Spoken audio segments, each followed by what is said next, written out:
In today's Leeds news, Weston McKennie to return to Juve. RADRIZZANI deal misses the mark. Leeds watching Ryan Manning. And San Francisco 49ers latest along with the West Ham review.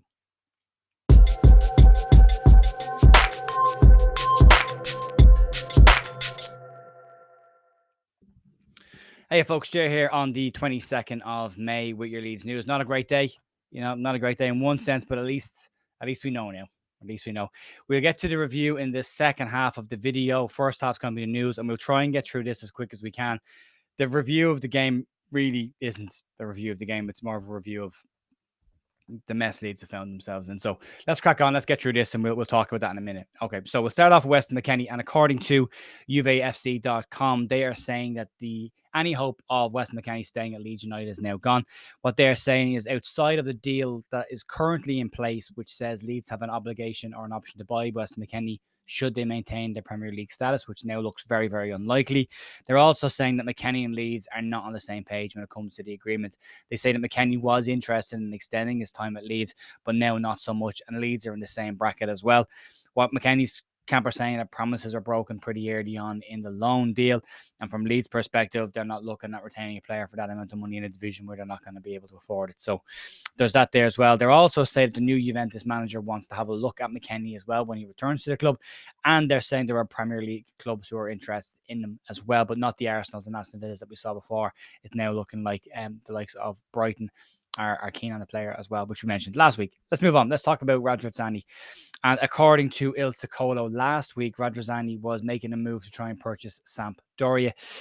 They basically said that he would want to move quickly because there was a board meeting as well as a sales deadline on a potential takeover, and there was other interest in the club. They say now, Il Secolo are now saying in their report that RADRIZZANI's bid missed the mark. They're saying that he was name checked during the meeting along with another potential buyer of the club, but that both bids have missed the mark. They go on to say that there is uncertainty now whether RADRIZZANI will return with a second offer to try and buy the club or if he will try again at all. So a little bit of uncertainty there as well, but still looks pretty likely that RADRIZZANI will look to move on from Leeds. And we'll get to that in the last story about the 49ers. Bit of a transfer stuff going on. There's going to be a lot of that going on the next couple of weeks, regardless of what division Leeds end up in. And according to Football League World, so pinch us all territory with that one, Leeds are keen on signing Swansea left back Ryan Manning. They say that Manning is on their released list for this season, so will be a free transfer. But was also Swansea's player of the year, and the Leeds are keen on signing the left back regardless of what division they're in next season. A bit of good news. Let's start off with talking about some of the younger players who have done some good things over the last couple of days. And we'll start with Archie Gray, who started in England's 4-1 win over the Netherlands to secure an under-17 position in the under-17s European Championships this summer. Well done to Archie. Charlie Crew also in the same bracket as well. He impressed during the game in Wales under-17s game as well. He had the joint most defensive duels won in the game, the most progressive passes by a midfielder, the most passes into the final third, and the most passes of any midfielder with 121 passes in that game. Charlie Crew has been talked of very highly at Leeds as well. He's still in the under-17 bracket, has played for the under-21s at times this year as well. Huge potential there and a huge talent. Fingers crossed we can look after that the right way. Let's not all go screaming to have him in the first team already. He's 17. Okay. Right. Let's move on. Last story and the main story today before we get into the review of the game for yesterday.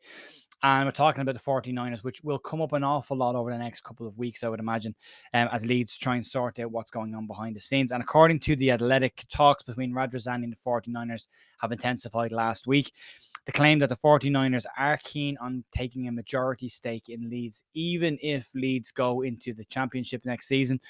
And the claim that the talks that are happening right now are centered around what the board makeup will look like next season. The current deal, as everyone knows, has a buyout in it for the 49ers based on Leeds being in the Premier League. If Leeds are not in the Premier League, there's no agreed deal in place for the championship, and that appears to be what they're trying to work out right now. It needs to be sorted quickly, very quickly. We need to have some sort of a structure in place before we go into the summer window. There will be a lot of work needed, regardless of what division Leeds are in next season. There will be work needed around the playing squad, the management, director of football, and it needs a clear out. It does. It needs a fresh start, a fresh look, and a fresh feel. There's been an over-reliance on too many people for too long, and Leeds need to move forward as a club. So we'll see what happens with that. That's going to be it for the news today, folks. We'll be back tomorrow with more news. If you want to see a review and my thoughts on where the situation with Leeds right now, you can hang on 2 secs. If you're only here for the news, thanks for watching. I'll see you tomorrow. Everybody else who wants to see the review, I'll see you in a sec.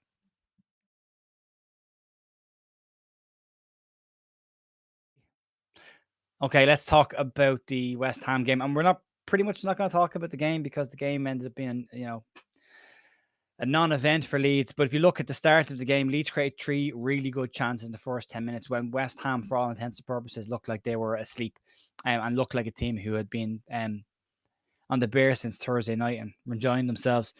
But Leeds didn't take advantage of those chances. Chances fell to Bamford, Harrison, and Rodrigo. Didn't take them before. Leeds did eventually score an absolute cracker of a volley from Rodrigo. Great long throw from Weston McKennie. We saw Sam Allardyce football in his primordial state with that goal. But then Leeds did what Leeds do. And instead of continuing the way they were playing, which was decent, they started pretty well. They sat back and dropped and dropped and dropped. And as I said yesterday in a tweet, we've seen this movie before. We know what happens here. Leeds sit back, Leeds concede. And we did. We did. Poor goal to concede as well. The back post, Declan Rice scoring. And then the second half, Leeds just didn't come out.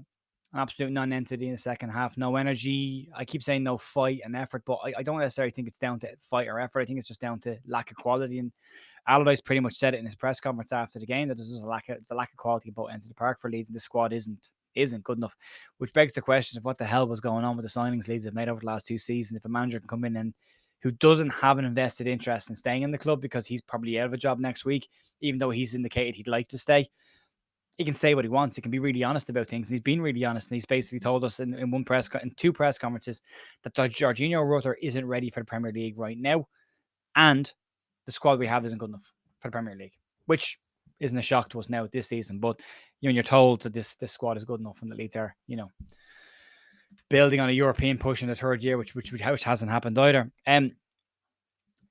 Take all the goals away from it. As soon as we start pushing bodies forward and counterattacks started to happen, you knew we were going to concede and lose the game. But it was just West Ham did their best to make sure it was a 3-1 defeat, a win over Leeds, rather than any more than that. They did their best to miss as many chances as they could.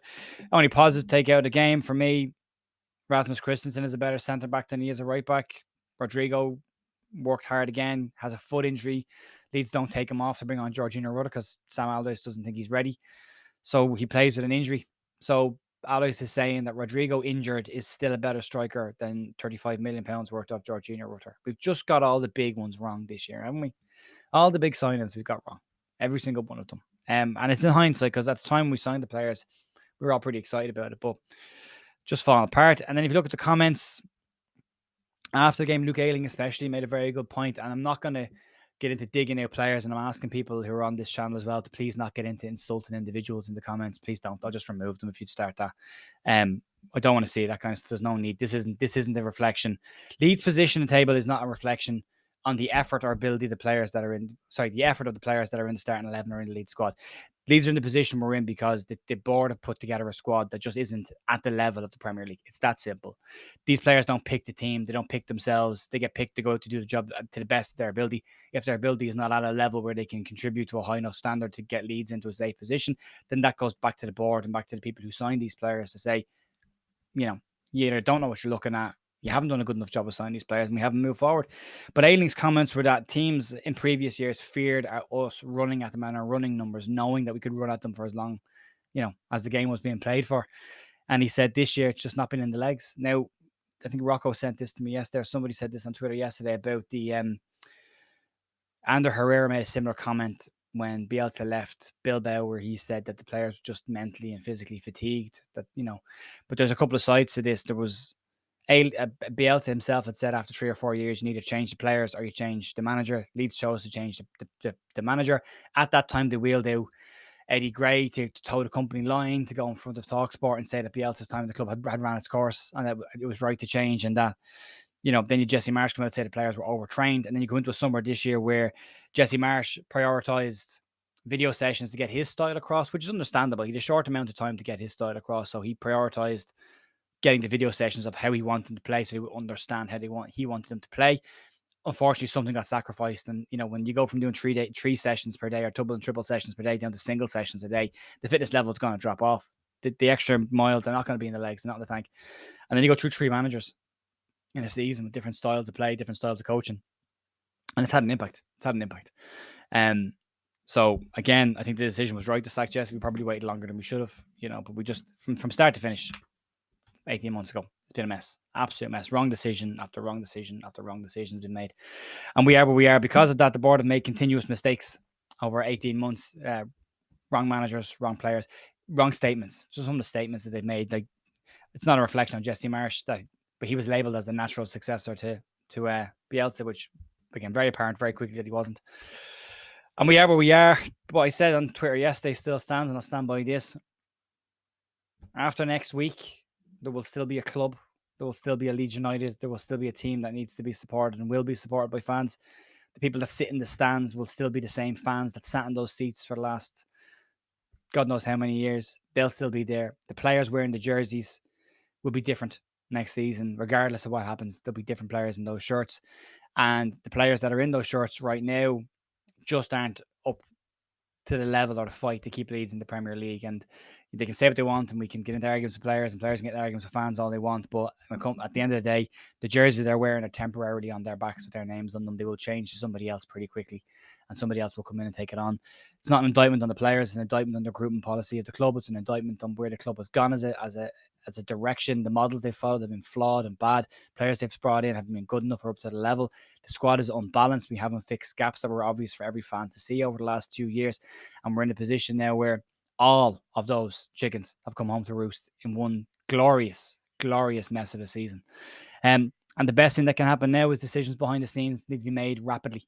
And what we want to see is an ownership change pretty quickly. If the 49ers are serious about taking over, then take over, step in.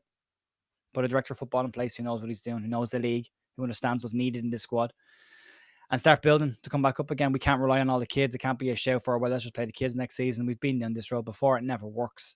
Even if they are good young talent, they're still good young talent. We still need to bring in stronger players around them in order to get back up. And we need a manager who can put together a progressive style of football again.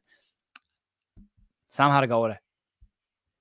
I keep saying I don't know how I feel about it, but I don't want it next season. I definitely don't want it next season. I'd like to see Leeds change things and change them pretty radically for next season. So, look, it's a bit of a dour one today. It's a bit of a downer, and I apologise for that, but it is what it is. And I know I'm talking about Leeds as if they're already gone, and mathematically it's not necessarily happened until next week. But realistically, looking at this side and what's in the legs, it's hard to believe that they've enough to get a win against even a poor Tottenham side. To keep the door closed, because we will concede against Tottenham. They've got players who can score goals, so we will concede. Whether we can score more is unlikely. So that's going to be it for me, folks. Thanks as always for watching. I will see you tomorrow. Hopefully some better news. And next couple of weeks are going to be busy, I would imagine. At least they should be. Have a great day, and I will see you tomorrow. Bye.